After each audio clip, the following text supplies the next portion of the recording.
Okay mga sir, ah, practice tayo ulit ng pagbablog. Punta ngayon tayo ng Bulan.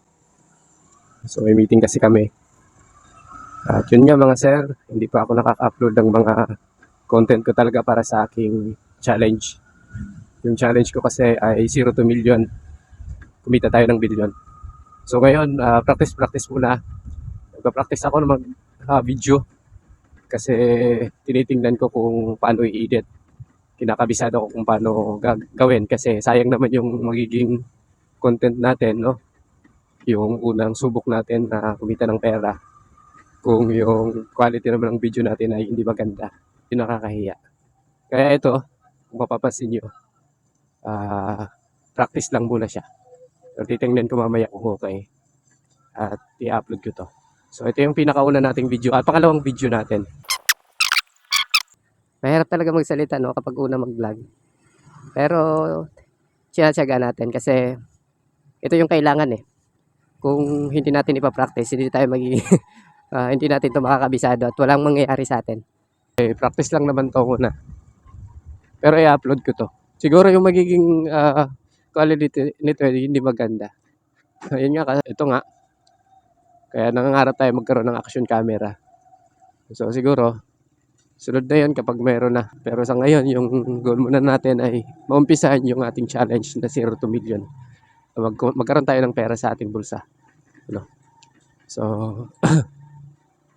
hindi naman yun siguro mahirap, no? Kung paano tayo makahanap ng pagkakakitaan. So, nakakakaba pero hindi naman natin masabi kung ano yung magiging result nito. So, as long as meron tayong motivation. So, medyo maulap. Sana hindi umulan sa highway. Tingnan natin kung makasok.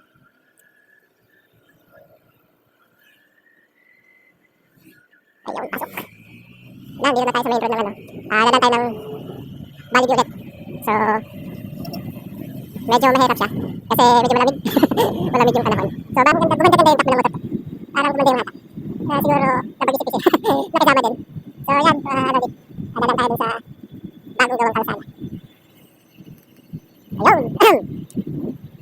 Wala tayong action camera kaya medyo hindi quality yung video natin. At wala pa tayong mga gamit sa kamay. So, wala pa tayong gloves. So, yung provide natin pagdating ng oras, pagdating ng ayan, medyo maluwag-luwag na tayo. So, ayan. Napakaganda kasi ayan, na ipapractice natin yung ating sarili. Tulad nito, no? Hindi naman talaga ako bihasang mag-vlog pero natututo ako sa tulad nito.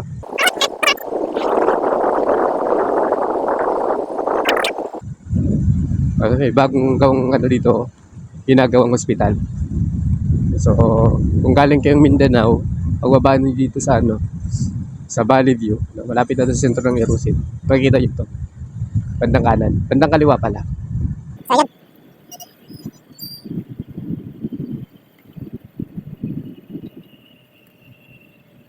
Medyo maulan-ulan na.